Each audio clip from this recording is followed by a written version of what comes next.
welcome back to my channel BioPost. So today we are going to discuss about environmental sex determination. अब जैसे कि किसी भी organism के लाइफ साइकिल में एनवायरनमेंट एक वाइटल रोल या फिर एक फंडामेंटल रोल प्ले करता है, लेकिन जो एनवायरमेंटल फैक्टर्स होते हैं जैसे कि टेम्परेचर हो गया, लाइट हो गए, ये भी क्या करते हैं, किसी भी एक ऑर्गेनिज्म का जो सेक्स होता है उसे मैनिपुलेट करते हैं. क्या करते हैं? मैनिपुलेट करते हैं और डिफरेंशिएट करते हैं मेल या फिर फीमेल में. तो आज की वीडियो में हम डिस्कस करेंगे दो एग्जांपल्स. फर्स्ट होगा सेक्स डिटर्मिनेशन इन बोलिया वायरिडिस और दूसरे हम देखेंगे sex determination in alligator. So let's get started with the video. First हम देखेंगे सेक्स डिटर्मिनेशन इन बोलिया वायरिडिस. तो बेसिकली जो बोलिया का लार्वा होता है, जो लार्वा जिस पोजीशन पे सेटल होता है, एक पर्टिकुलर पोजीशन पे अगर वो लार्वा सेटल हो गया, उस सेटलमेंट पे बोलिया वायरिडिस का जो सेक्स होता है वो डिटरमाइन होता है. अब फॉर एग्जांपल अगर कोई लार्वा सी फ्लोर पे सेटल हो गया, कहाँ पे सेटल हो गया? सी फ्लोर पे, तो वो लार्वा किस में डिफरेंशिएट करेगा? वो लार्वा डिफरेंशिएट करेगा फीमेल में. किस में डिफरेंशिएट करेगा? फीमेल में. और अगर कोई लार्वा सेटल हो गया फीमेल प्रोबोसिस पे, किस पे सेटल हो गया? फीमेल का जो प्रोबोसिस होता है, प्रोबोसिस अगर उस पे सेटल हो गया तो वो लार्वा किस में डिफरेंशिएट करेगा? वो लार्वा मेल में डिफरेंशिएट करेगा. अब ये कैसे होता है वो हम देख लेते हैं. तो बेसिकली जो फीमेल होती है, फीमेल बोलिया के पास एक ऐसा पार्ट होता है जिसे हम कहते हैं प्रोबोसिस. अब ये प्रोबोसिस क्या होता है? प्रोबोसिस एक एलोंगेटेड या फिर एक्सटेंडेड पार्ट होता है. फीमेल बॉडी का एक एलोंगेटेड या फिर एक्सटेंडेड पार्ट होता है. अब ये प्रोबोसिस का फंक्शन क्या है? तो प्रोबोसिस का मेन फंक्शन है फीडिंग. मेन फंक्शन क्या है उसका? फीडिंग और सकिंग. ये उसका मेन फंक्शन होता है. लेकिन इसके अलावा क्या फंक्शन होता है इस प्रोबोसिस का? तो ये प्रोबोसिस कुछ केमिकल सिग्नल सीक्रेट करता है. क्या करता है? कुछ केमिकल सिग्नल सीक्रेट करता है, जिसकी वजह से वो क्या करता है, जो आजू बाजू में जो जितने भी लार्वा होते हैं, बोलिया की जो लार्वा होता है, उन्हें खुद के तरफ अट्रैक्ट करता है. बाद में ये जो लार्वा होता है ये फीमेल प्रोबोसिस में एंटर हो जाता है. क्या हो जाता है? फीमेल प्रोबोसिस में एंटर हो जाता है. एंटर होने के बाद वो कहाँ पे माइग्रेट करता है? वो माइग्रेट करता है फीमेल के यूटेरस में.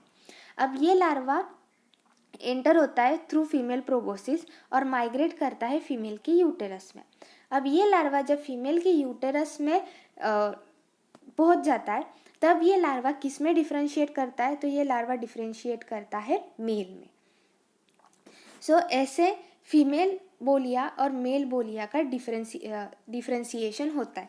सो अगर कोई लार्वा सी फ्लोर पे सेटल हो जाए तो वो डिफरेंशिएट करता है फीमेल में. और अगर कोई लार्वा फीमेल के प्रोबोसिस के थ्रू फीमेल के यूटेरस में रिसाइड कर लेता है तो वो किस में डिफरेंशिएट हो जाता है? वो डिफरेंशिएट हो जाता है मेल में. उसके बाद हम डिस्कस करेंगे कैरेक्टरिस्टिक्स ऑफ बोलिया वायरिडिस. फर्स्ट हम डिस्कस करेंगे फीमेल के कैरेक्टरिस्टिक्स, उसके बाद मेल के. तो अब जो फीमेल बोलिया होती है वो 10 सेंटीमीटर लॉन्ग होती है. कितने सेंटीमीटर लॉन्ग होती है? 10 सेंटीमीटर लॉन्ग होती है. लेकिन उसका जो प्रोबोसिस होता है, जो एलोंगेटेड या फिर एक्सटेंडेड पार्ट होता है, वो कितने मीटर तक एक्सटेंड कर सकता है? वो 1 मीटर तक एक्सटेंड कर सकता है. कितने मीटर तक? 1 मीटर तक एक्सटेंड कर सकता है. अब जो मेल बोलिया होते हैं वो कहाँ पे रिसाइड करते हैं? अभी हमने देखा वो फीमेल के यूटेरस में रिसाइड करते हैं. और इनकी लेंथ कितनी होती है? इनकी लेंथ होती है 1 to 3 mm. कितनी लेंथ लॉन्ग होते हैं? ये 1 to 3 mm ही लॉन्ग होता है. अब ये फीमेल के यूटेरस में रिसाइड करके क्या करते हैं? जो फीमेल्स के एग्स होते हैं इन्हें फर्टिलाइज करते हैं. क्या करते हैं? फीमेल के एग्स को फर्टिलाइज करते हैं. तो अब हमने देख लिया सेक्स डिटर्मिनेशन इन बोलिया वायरिडिस कैसा होता है, कि अगर कोई लार्वा सी फ्लोर पर सेटल हो गया तो वो डिफरेंशिएट करता है फीमेल में. अगर कोई लार्वा फीमेल के प्रोबोसिस में सेटल हो गया तो वो डिफरेंशिएट करता है मेल में. और हमने डिस्कस कर लिया कैरेक्टरिस्टिक्स भी. अब हम डिस्कस करेंगे regarding sex determination in alligator. जो एलिगेटर्स होते हैं, एलिगेटर हो गए, क्रोकोडाइल्स हो गए या फिर अलग अलग रेप्टाइल्स हो गए, इनका सेक्स डिटरमाइन किस एनवायरमेंटल फैक्टर पे डिपेंड करता है? तो इनका सेक्स डिटर्मिनेशन बेसिकली टेम्परेचर पे डिपेंड करता है. किस पे डिपेंड करता है? टेम्परेचर. फॉर एग्जाम्पल अगर एलिगेटर्स के जो एग्स होते हैं एलिगेटर्स के जो एग्स होते हैं, अगर वो 30 डिग्री सेल्सियस या फिर उसके नीचे अगर टेम्परेचर होगा, और इसमें अगर इस टेम्परेचर में अगर हमने उन एग्स को इंक्यूबेट किया, तो वो एग्स किस में डिफ्रेंशिएट करेंगे, वो एग्स डिफ्रेंशिएट करेंगे फीमेल में। किस में? फीमेल में।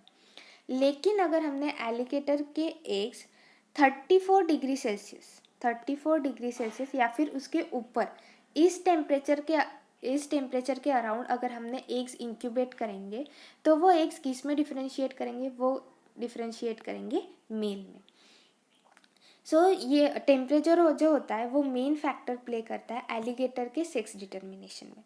लेकिन अगर एलिगेटर ने जो नेस्ट होता है, एलिगेटर का जो नेस्ट होता है, अगर एलिगेटर ने लीव्स से, पत्तों से अगर उनका नेस्ट बनाया, तो उस नेस्ट का टेम्परेचर अप्रॉक्सीमेटली कितना होगा?